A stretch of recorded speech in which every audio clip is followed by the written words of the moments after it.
people in, and I'll just go ahead and introduce Jeremy then. So let's see.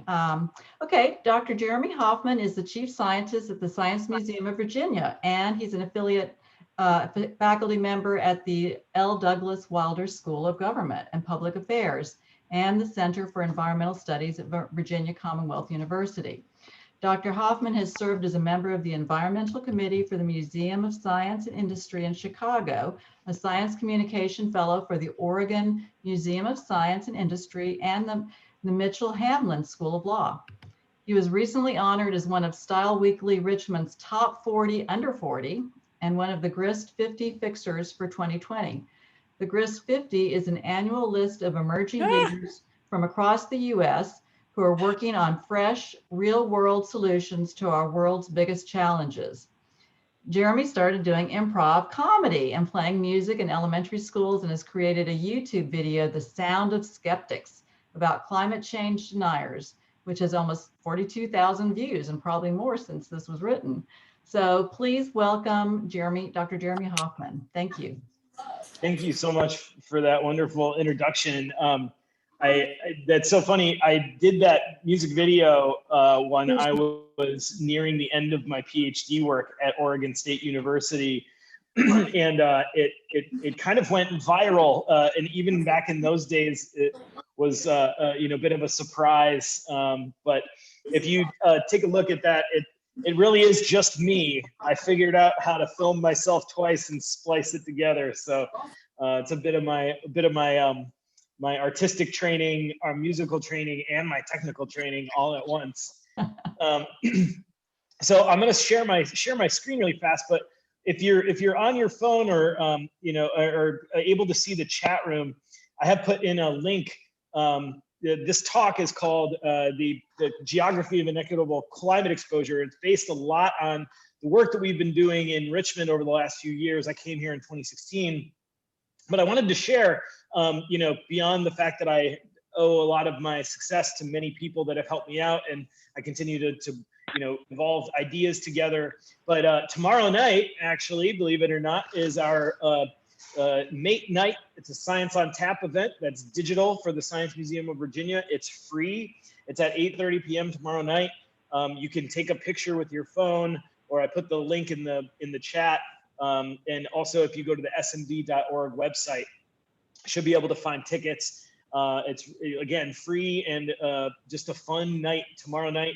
From the quiet of your own home, you get to learn about a little bit about like mating rituals, steamy climate science, and other sorts of entertaining topics. It's also meant to be mostly for adults. We're not going to go overboard, but in any case, would love to have some of you there if you're interested in seeing some of what the science is doing outside. I'm going to mute everybody and then turn you on, Jeremy. So hold on just a second here.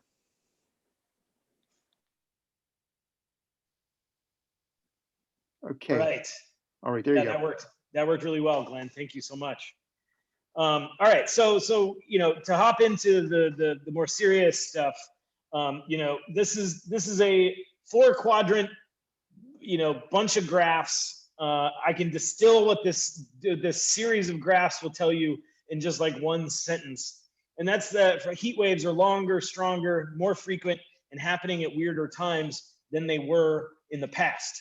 And this is a metric. These kinds of longer, stronger metrics of heat waves are continuing to get more intense. As this paper was published in 2015, now we've seen 5 more years that have been on top of the already exceeding and exceptional warmth of the early part of the 2010s. Now, the last 7 years have been the warmest years globally on record. And 2020 was among the hottest and wettest years on record here in Richmond. And some other wacky stats that I can tell you about later on. But the long and short of it is that these heat waves are getting longer and stronger.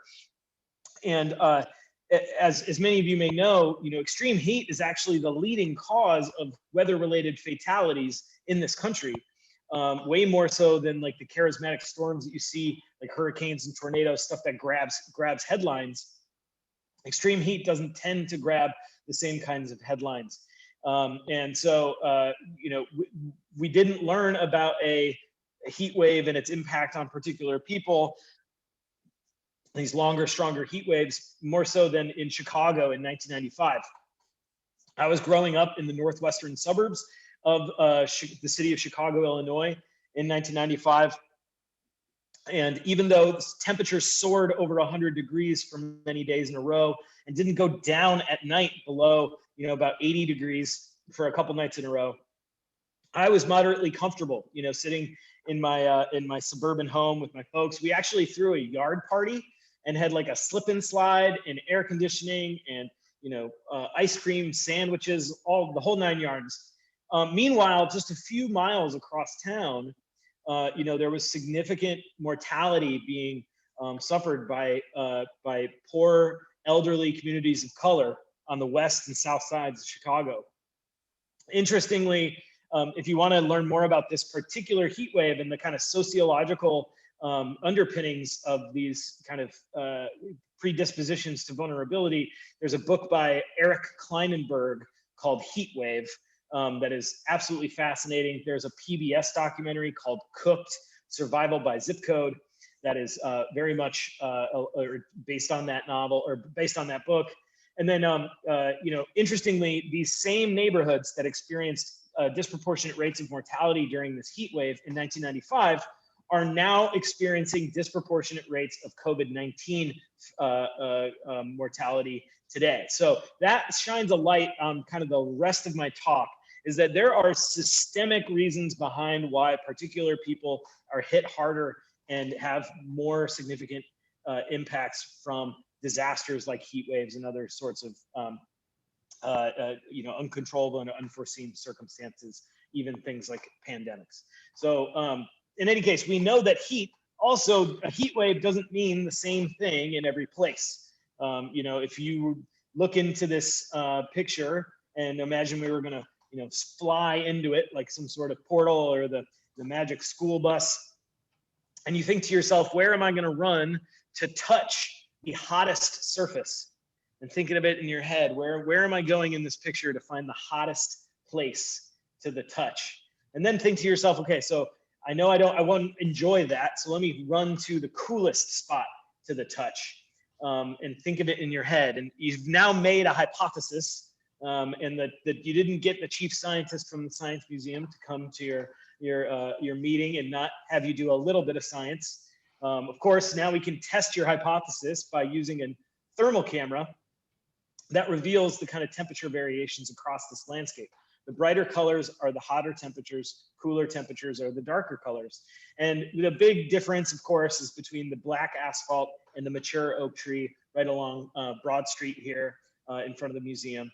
And then interesting things emerge as well, things like the non-native grasses here in our front lawn being as warm as the sidewalk, or the native Virginia plants with their much deeper tap roots staying relatively cooler and evapotranspiring more than the non-native grasses just a few feet away.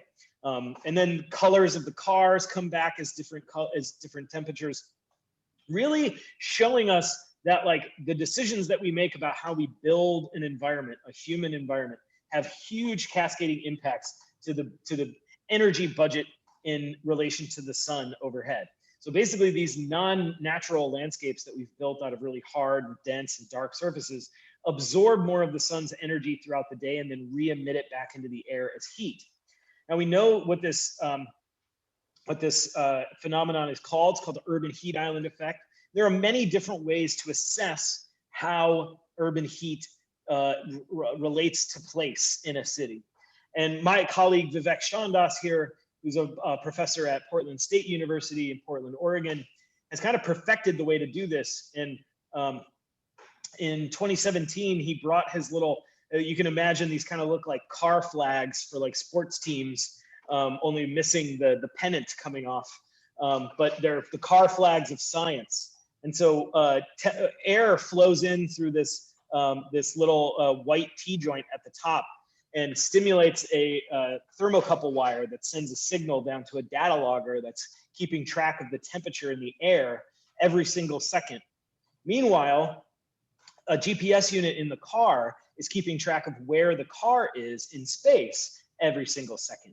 So by pairing those two measurements up in a spatial or like a mapping software, we can get a really high detailed description of how temperatures vary across various landscapes in our city. Especially then if you imagine we send out like 15 or 16 different cars all at the same time all over the city. And maybe we even pair it up with things like bikes and go into the really great trails that we have around Richmond. And we start to look at places where cars can't even reach. Well, we actually did that back in 2017. And so we formed a really neat partnership around this mutual interest in understanding the city's susceptibility to this urban heat island effect. And really fast, I want to plug the excellent and ongoing work of RVA Green 2050. My colleague Kendra and Brianne and Alicia are working tirelessly to put forward a really community-involved and community-informed climate action plan that leads with racial equity. It's really, really important that we all, if we have a free moment to spare, you're a volunteer, a part of it, or at least when the plan starts to come out in the next year or so, to engage with it and make sure that your priorities and your voice is heard in the process.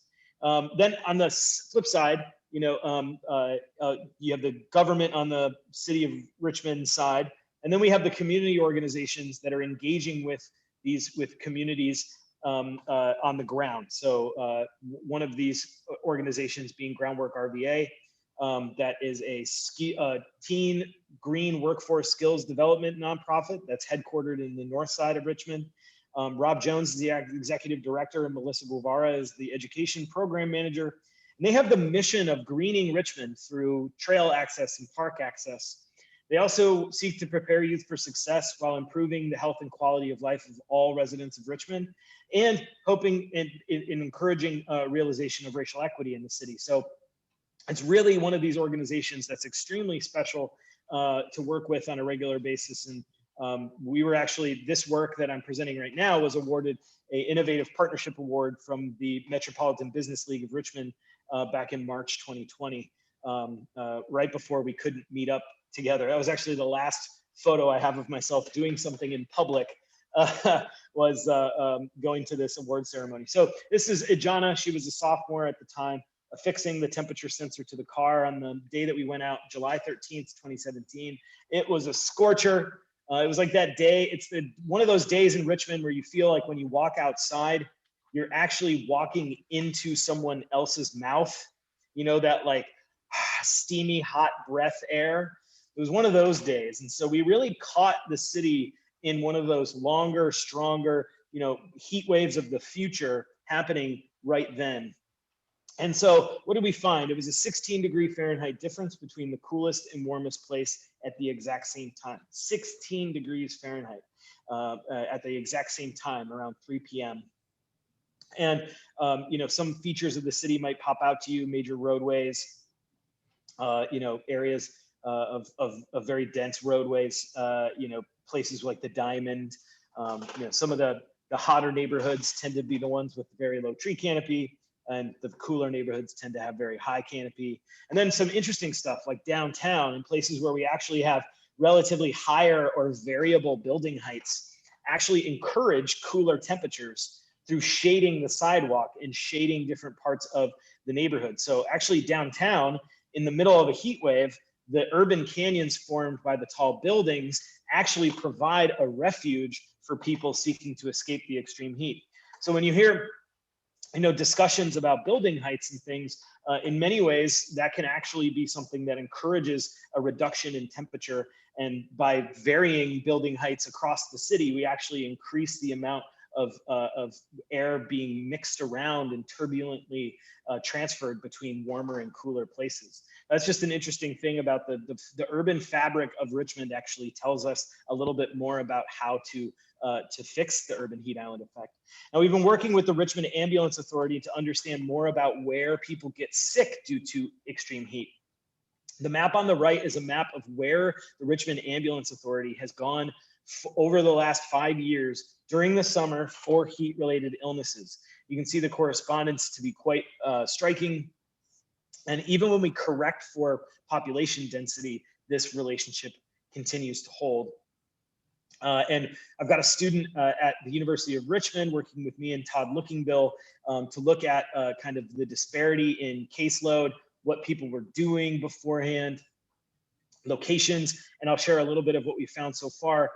Interestingly, and perhaps unsurprisingly, even though Black individuals make up about 40%, 45% of the population in Richmond, they actually constitute about 62% of the heat-related illnesses responded to by the emergency medical services.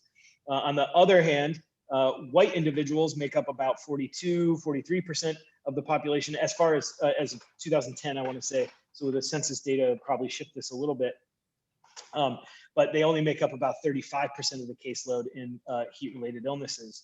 And then you can see kind of the breakdown from there. Now, interesting also is that these heat-related illnesses, what we've done is to map out some things like community centers and potentially like cooling locations where people might seek refuge indoors. And you can see that the red dots are the locations of heat emergencies responded to by the ambulance. And then the blue circles, those kind of like strange looking circles around dots, are the walk sheds, or the area where someone could reasonably walk between a particular distance at a slow, average, and fast speed to reach those places. What's interesting is that many heat illnesses responses occur outside of those walking sheds, as you might expect. But also many of these heat illnesses actually continue to happen even within these walk sheds. So there's something about the distribution or the visibility of these cooling centers. Excuse me, do people understand that they're able to use these centers as refuges? Are they not welcome in these areas? Are they made to the design such that they're not used as the same way? But it's just an interesting question to start to ask, like, what are the amenities that we have at hand in the city to help alleviate this public health imprint that is disproportionately impacting Black individuals in the city? One of the ideas also, and I'll talk about this later, is maybe related to the public transportation system that we have in Richmond. I'll get back to that a little bit later. This is actually work now that has been published. So I said Hoffman in prep, but I haven't updated the slide in a while. But by combining some estimations of like what might make someone relatively more vulnerable to extreme heat, things like the adaptive capacity through their poverty status, the availability of tree canopy to shade their nearby location, or things like the expansiveness of impervious surfaces, we basically derived a very basic heat vulnerability index for the city. And the darker red areas are those areas that experience a relatively higher vulnerability. And so when we look at that versus this historical lens, and you've probably heard a little bit about this work already, but when we look at the distribution of this heat vulnerability, it actually correlates quite well with an existing map from the 1930s that was drawn up by the Homeowners Loan Corporation. Now, I don't have a lot of time to go into specifics about the program. There's a New Deal policy, a New Deal organization that was instituted to basically rate individual neighborhoods along a perceived spectrum of investment safety for lenders like banks. And so these assessors went out into neighborhoods and assigned a color-coded grade based on their perceived safety for investment, with A being the best rating. Those are worthy of investment for things like mortgages and home insurance, all the way to D, which was drawn in red, and those were considered hazardous. Let me see if I have oh yeah, so in Richmond, for example, neighborhoods that were given the A association, the inhabitants were, considered the best people, and that's actually a handwritten note. These areas remain dominantly white and wealthy parts of the city, whereas the areas D, places like Jackson Ward, which now makes up Gilpin Court, were only described as having the inhabitant as Negro. So this in not only Richmond, but around the country, these redlining designations were actually driven more by classism, racism, and an evaluation of the people that live there instead of their actual their actual safety for real estate investment. Economists have shown repeatedly that this treatment, this drawing up of these redlining maps have had substantial and long-lasting economic impacts on the people that live there. And in subsequent decades, 50s and 60s and 70s, these redlined areas served as where we would draw lines for interstates. The Interstate 64 cuts right through the area that was the connected neighborhood of Jackson Ward, and the redlining designation helped to secure that location for the interstate. So this, you're probably familiar with some of the work that's been published around this. John Mieser and then Richard Rothstein's book, The Color of Law, goes into this very substantially. But what we wanted to do was the association between a completely independent data set, around heat and redlining, really begged a question about this kind of environmental history here. So we actually, with colleagues at the University of Richmond, we looked at the descriptors that were used for the neighborhoods that were given A and B ratings. And what I'm showing you here on the left side is the word cloud of the entire nationwide redlining maps. There's 239 or so cities that were given these HLC maps. These are the most common environmental descriptors for the neighborhoods that were given A and B designations. Wooded comes to mind, shade, rolling, shrubbery, gulf is a very common word. And so on the flip side of this, what did they use to describe the C and D neighborhoods? Well, they were paved, they were hot, they were flat, they were sewers, there was odors.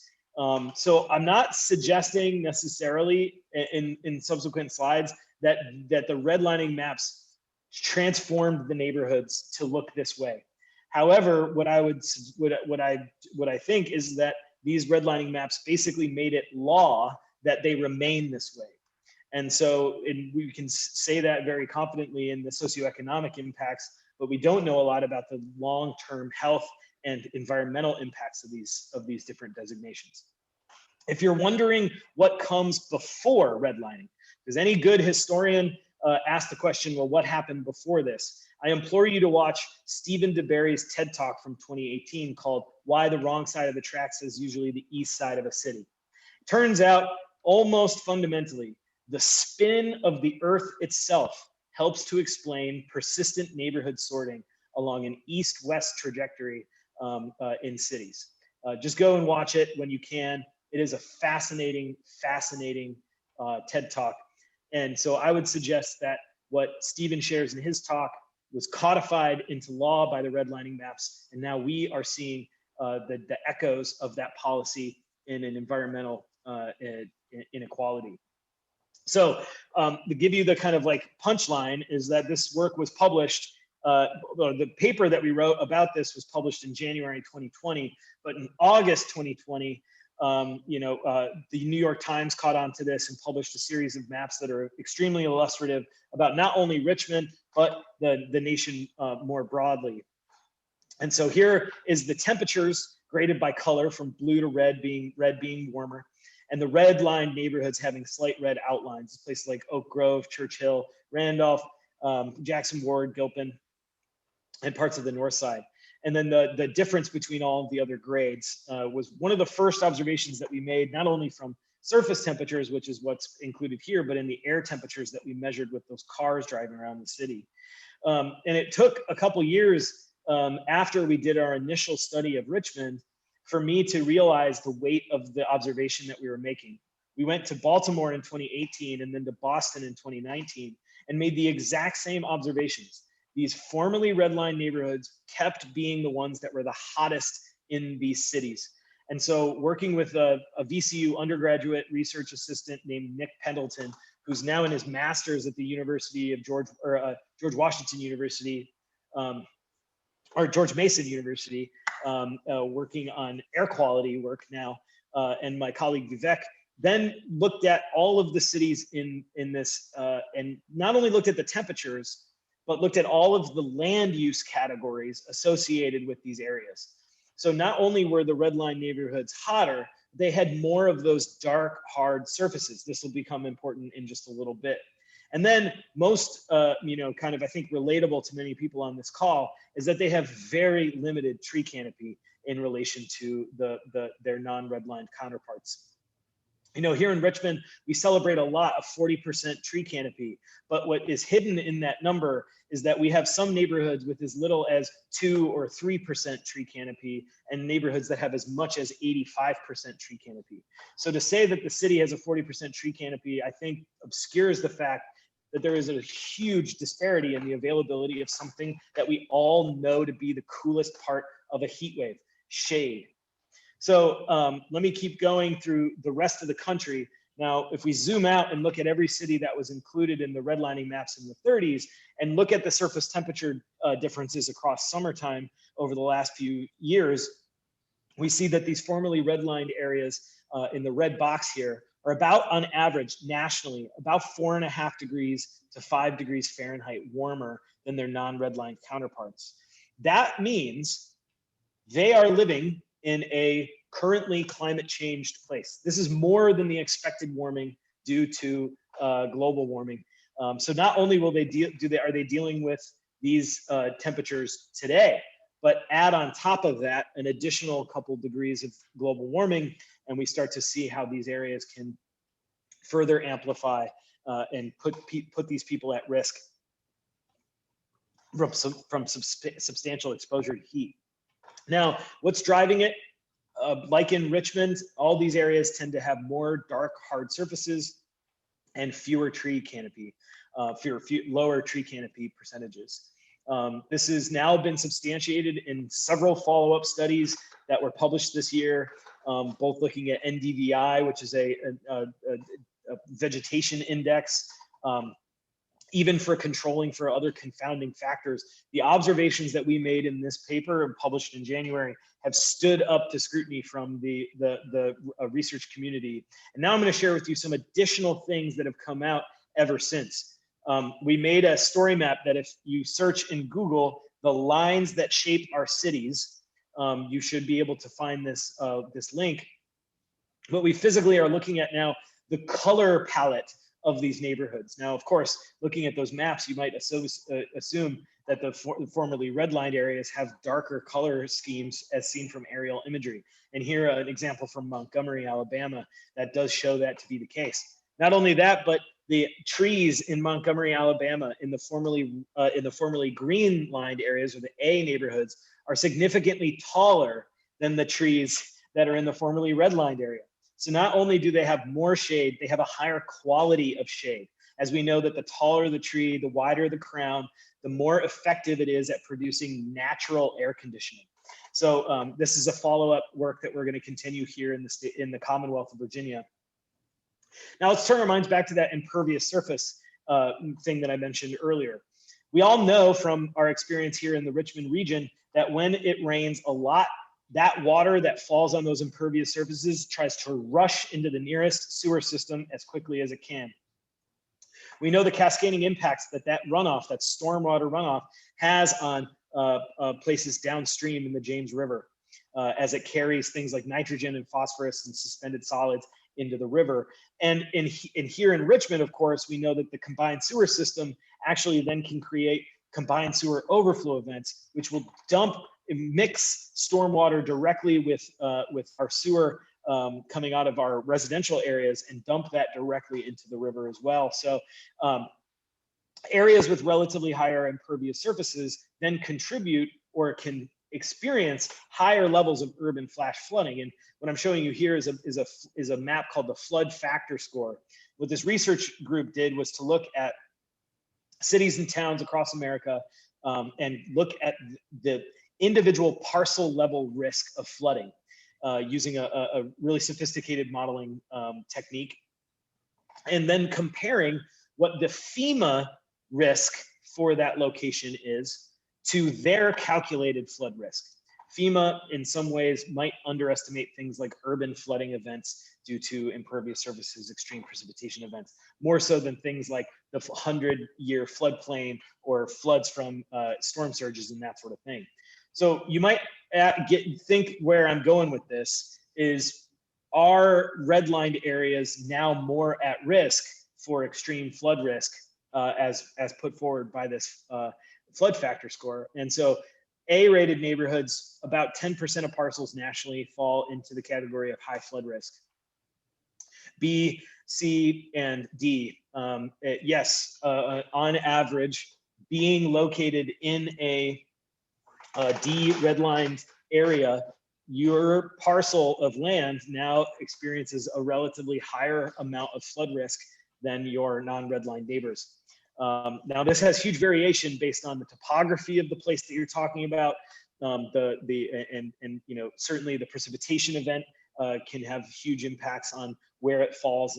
But just by and large, the risk as assessed by the flood factor suggests that these places experience relatively higher flood risk than their neighbors.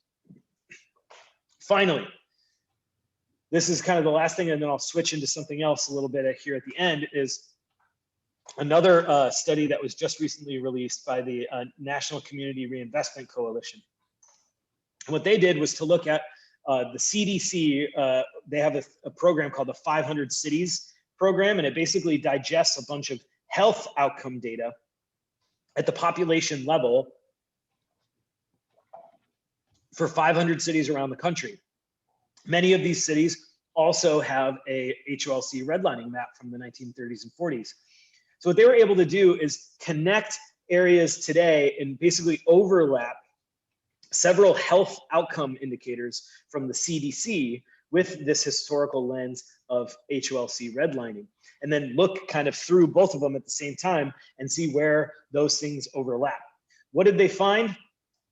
Formerly redlined areas today experience significantly higher, well, heat waves, I shared that with you, but they have significantly higher rates of poverty, which has been consistently linked through the economic literature with a causal relationship with redlining through restriction of lending practice.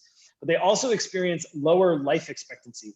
Now, this isn't particularly a surprise in Richmond, because the VCU health system published a study several years ago showing that someone living in Gilpin versus someone living out in the 4th district or in the west side of Richmond can have a life expectancy difference of almost 20 years. This isn't necessarily new, but this historical lens on it provides a way for us to approach it with a bit more of a understanding of what's underlying these differences.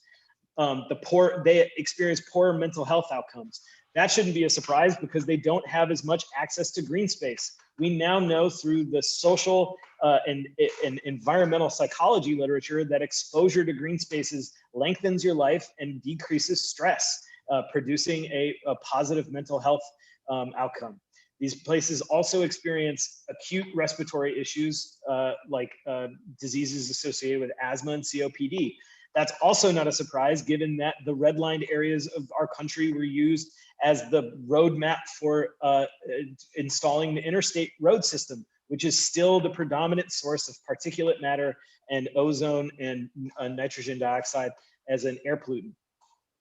Then, you hear about diabetes and obesity and stroke. These are also can be related to I didn't talk about this at all, but there's been a lot of research done, especially here by Duran Chavis in the city of Richmond, to expose food deserts and like kind of food equity issues and the lack of fresh and nutritional food options for these formerly redlined areas of the city.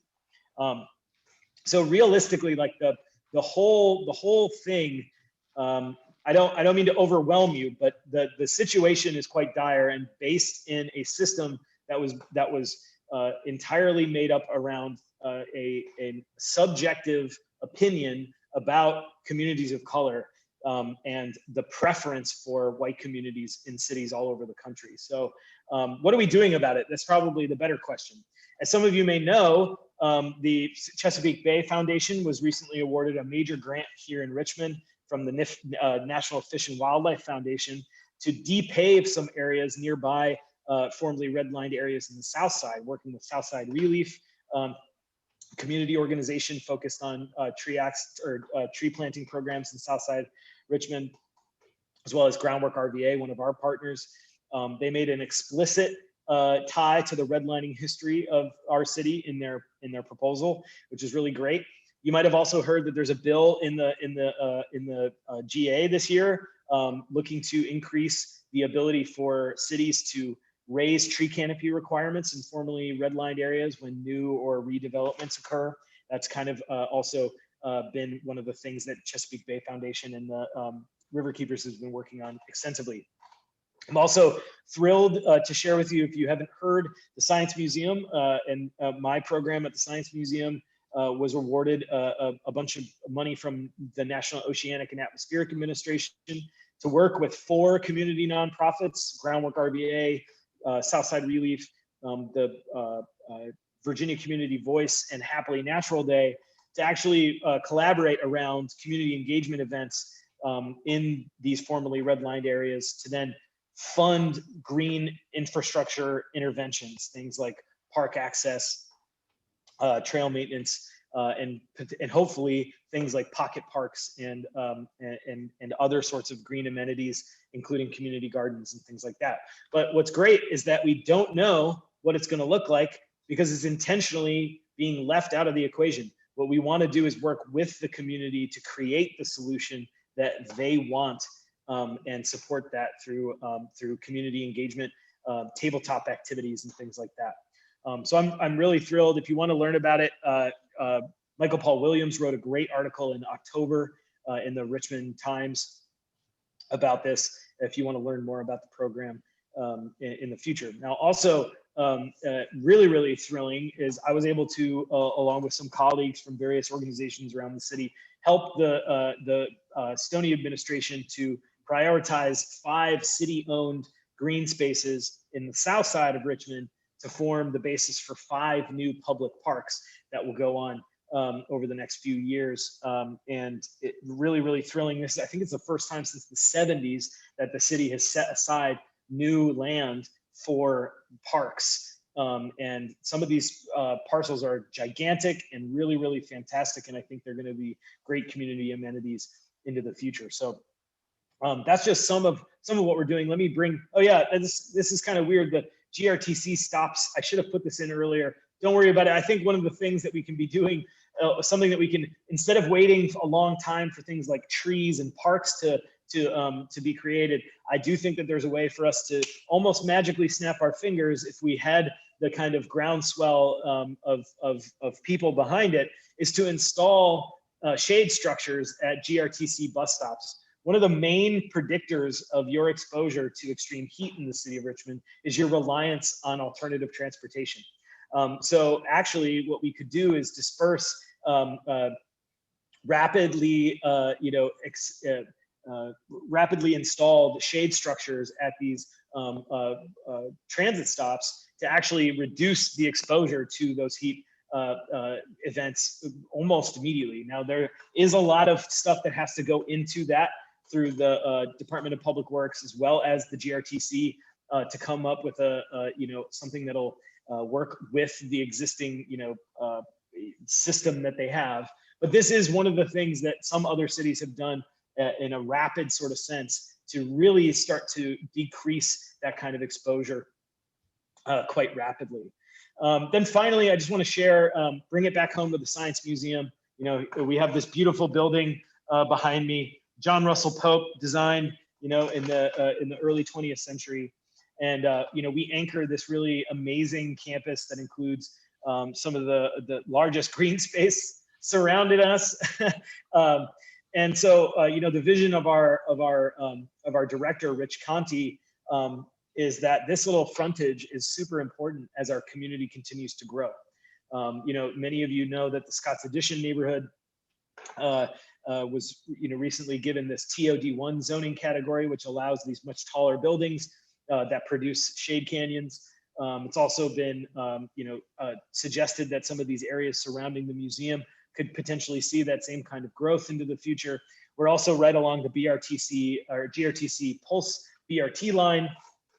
And so after constructing a parking deck between the Children's Museum and the Science Museum of Virginia, where we'll actually increase the amount of parking that we have in a smaller aerial footprint, what we can then do is turn it into a park. So we're actually going to physically tear up that surface parking lot and create a civic green space along Broad Street. And so this is kind of an old picture now. We've got some more recent renderings, but you'll hear more about this, I think, as we start to get started on the construction once we finalize the plans and everything. But we're gonna maximize the use of things like native plants, especially local phenotypes. We're gonna be playing around with mycelial soil amendments, all sorts of different things. It's going to be really great. It's one of the projects that I think will leave a major imprint on the city for many generations to come. And we hope to inspire also more of this, kind of urban transformation from hardscape to greenscape in other places. And then finally, I just want to plug, if you're interested in helping out, my colleague, Devin Jefferson, who's the Community Science Catalyst, Science Museum of Virginia, is running a volunteer air quality assessment program called RVA. And so if you go to smv.org/RVA, I think you're able to connect with us and volunteer to be a part of our program, which also takes advantage of placing permanent air quality sensors at households and businesses, while also recruiting people that are interested in participating in neighborhood walkarounds to use mobile sensors that assess air quality. And so we found some really interesting stuff with our partners at the School of Architecture at the University of Virginia, and more on that in the future. But I think at this point, I know we said about 40 to 45 minutes. If this is a good spot to stop, I think we'll stop there and take some questions. And if a question comes up that I can answer with some additional content, I will do so. So thanks for your attention, and I really appreciate all that you all do and your dedication to sustainability and conservation in the Richmond region. Well, thank you very much, Jeremy. That was fascinating. Well, I think Andrew put a link up here for the Stephen DeBerry TED Talk. So if people want to get that link, they can copy that right now. Aileen, you want to unmute yourself and ask your question? Thank you so much. Great presentation. I was at the Science Museum a couple of weeks ago, and I was wondering, with the parking lot, are there any plans of the Science Museum going totally solar? Certainly, we would love to do something like that, and we've previously entertained what that would look like. What would we be able to offset with the existing land? We do feel, I mean, or at least I personally feel that the park idea is pretty great, but we have looked at things like the old train canopies in the back, and those sorts of things. That requires some historic, preservation, engineering, and ends up that the investment, it outweighs the potential, energy benefit for us. We've actually participated in a lot of different energy efficiency projects over the last few years, including an HVAC system, switch up performance contract that lowered our greenhouse gas emissions by like 20%. It turns out if you're just more efficient with the way that you cool a giant building like the Science Museum, you can actually have a huge impact on your energy. But so basically, I appreciate the idea. Unfortunately, the museum is at a place right now that it would be a great opportunity to share the technology of today. But unfortunately, it doesn't seem like something that we're going to be able to pull off in the near future. Long term, absolutely, I think that would be a thing that we could do. Yeah, and Daryl was saying your new parking structure is a logical location for solar panels. So. Yeah, unfortunately, some of our campus is pretty poor for solar. I mean, the parking deck itself is a great.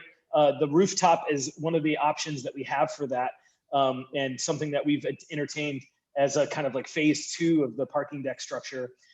Interestingly, because we're not oriented east-west, we're oriented north-south. We're actually at a very poor geography or geometry, as it were, to maximize that usefulness. But The great thing about the parking deck though as well is until we get the solar panels, one of the things that we are going to be doing is harvesting most of the storm water that comes off of it into a bioretention area on the front of the museum. So while we have to piecemeal sometimes as a large institution has to, we do at every turn try as much as we can to have the most positive environmental impact that we can with these new initiatives and programs.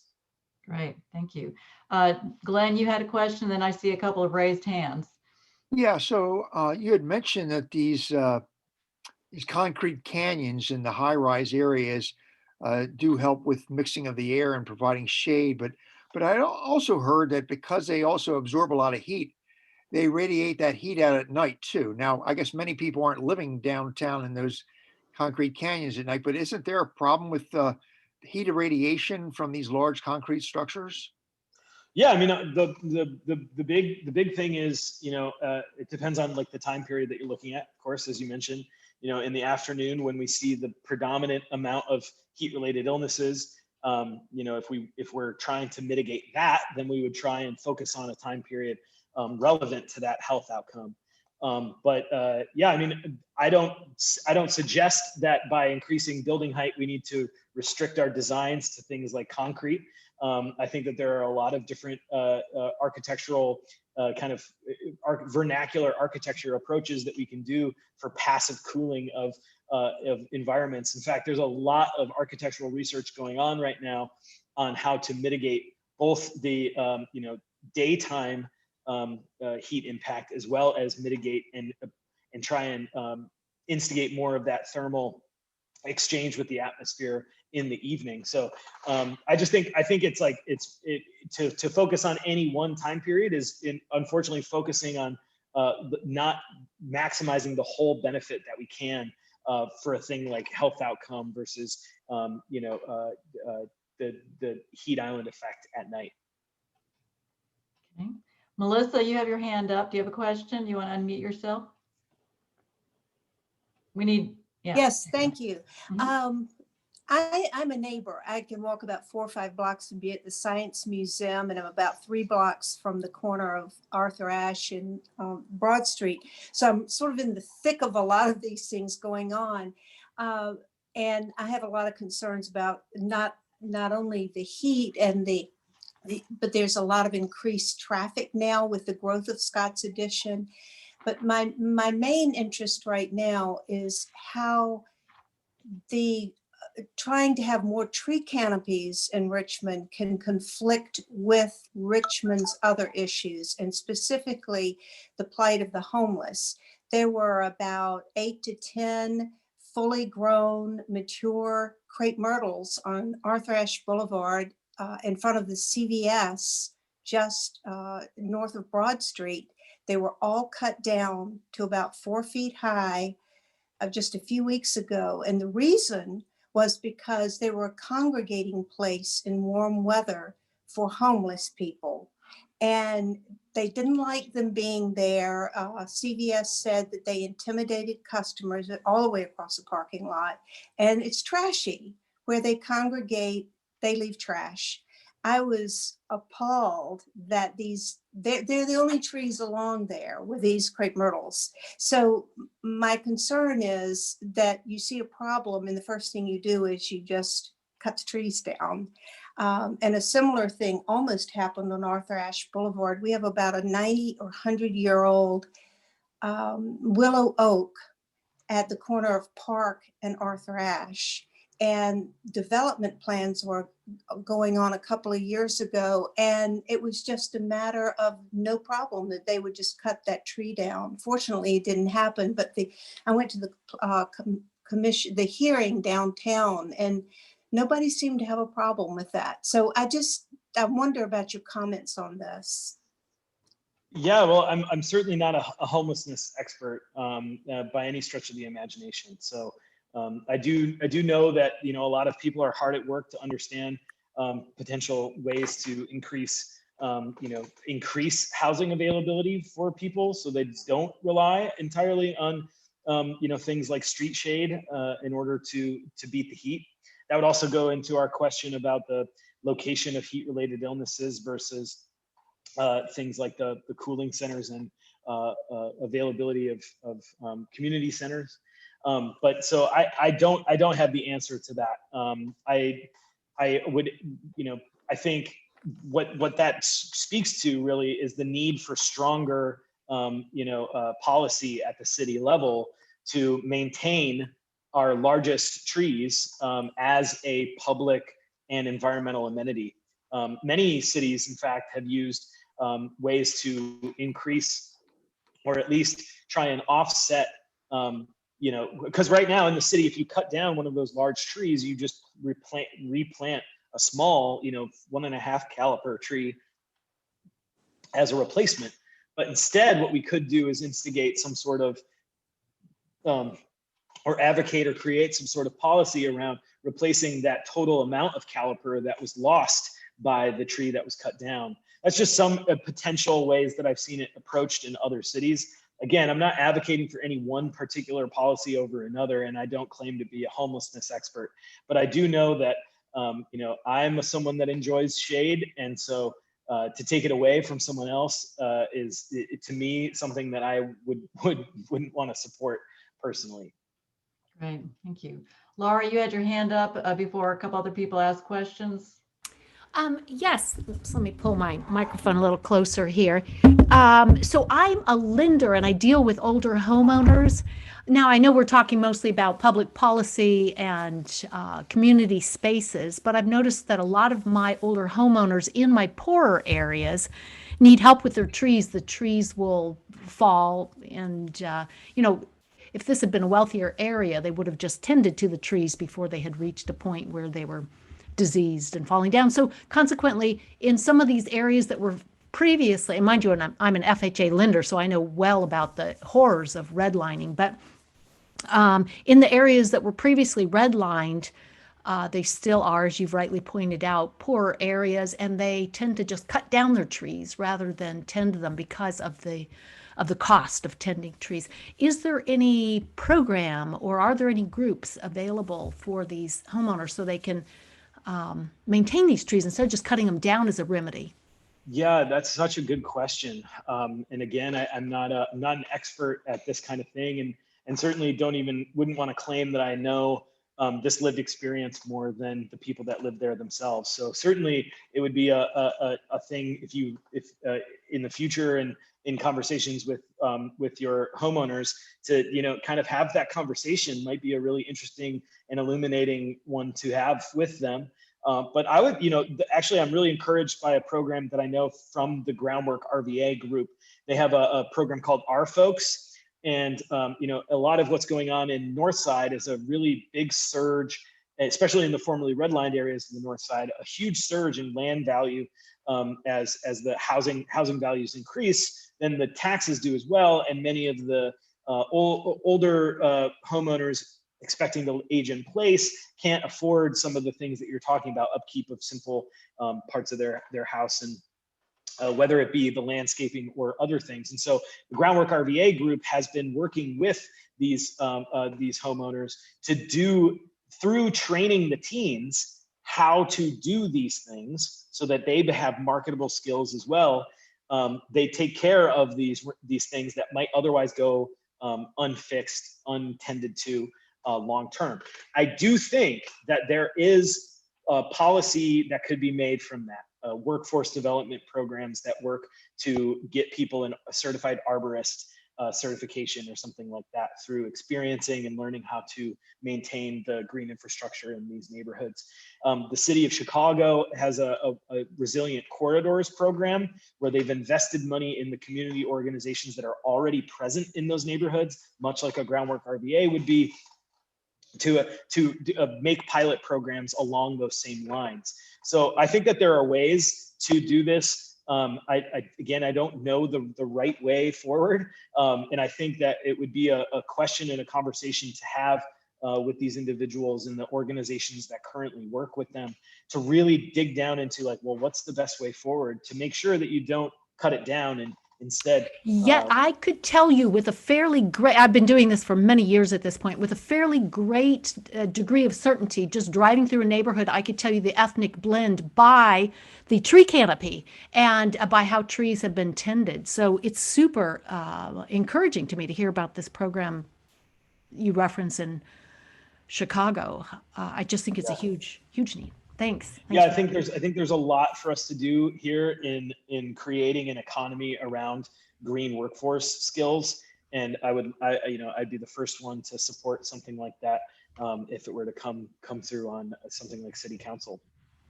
Great, thank you. Okay, you've got so many questions here, Jeremy. Let's see, Kate, you had a question about the pandemic? Has the pandemic focused more attention on the need for more green space? I think so. I mean, one of the best things that I've heard about in the last few months was JRPS, the James River Park System, sharing that they'd seen like a 30% increase in visitorship. More people are biking, more people are going outside to enjoy the nature around us. The Capitol Trail saw like a 60% surge at one point. I mean, our public spaces are at their capacity when it's nice out. And I think that if that doesn't identify, at least locally, whereas we know nationally that there has been a huge influx of visitorship to our public green spaces, that we need more of it more than ever. I think personally, I have seen a lot of that information go out. Is it making it to the realm of, what are we doing about it? I mean, like I mentioned, the Stoney administration has set aside these other green spaces. The Scotts Addition neighborhood, which I serve on the board, we've developed 2 pocket parks over the last year in the Scotts Addition neighborhood. And so I do think that people are hungry for more green space. And I just hope that we recognize that there's a huge disparity in the access to those green spaces, and really put resources into developing them in areas which have historically not had the ability or the means to upkeep or even have them to begin with through nefarious planning practices or otherwise. Okay, Henry, I'm sorry. We have a couple more questions. I want to get through to them real quick. Henry, have you heard of Henrico County's Green City Plan? If so, do you think it's a good idea? I have heard of the Green City Plan. I haven't looked particularly closely at it, simply because I'm not a resident of Henrico County. What I understand is that it's up for considerable public input, and I would greatly emphasize the need for public voices, especially people that are focused on environmental sustainability issues, to really invest time in communicating with your representatives about that project. I'm sorry, I don't know very much about it offhand, but if it has some of the similar things that were presented as part of the Navy Hill, community agriculture, green roofs, and those sorts of things are a net positive in my mind. But is it the right way to get it done? I'm not a developer or a land value person at all. I'm just a scientist. Okay, thank you. And Cheryl V wrote in the chat box, congrats on your 2020 GRIST 50 fixer list, and that she encouraged everyone to subscribe to GRIST, and they're doing great things. And she said, thanks for your work to promote your understanding about redlining and promoting green spaces. And Amory, you have a question here. You want to unmute yourself, Amory? Hi, yes, I put my comments in the chat. Good evening, everyone. I was in a community call with RVA Trees just a couple weeks ago, and they are proposing to try and overhaul the Tree Commission's policies. And so if you're interested in that effort, you can email me. My email's in the chat. Thank you. And thank you for the presentation. Great. Thank you. Thank you. Well, thank you so much, Jeremy. I think those were the main questions that everybody had, and I know you need to go. Great. Yeah. I really want to thank you very much. And as a token of our appreciation, we usually give a $50 gift certificate to, you know, wherever you want to donate or for yourself. So where would you like our $50 gift certificate to go to? Yeah, actually, I would love it if you would donate it to Groundwork RVA on my behalf. That would be wonderful. Okay, we will certainly do that. Well, thank you so much, Jeremy. Just a wonderful, insightful program. We have recorded this program and hopefully we'll have it available for a little while on our website. I'll certainly send the link when Glenn sends it to me so that everybody can get a copy and look at it if they need to for any more information. Just because you went through a lot of information and Yeah, I tend to do that. Yeah. Well, thank you very much for your attention tonight, folks, and I'll let you get to the rest of your meeting. okay, well, we'll let you get to your. Thank you. Thank you so much.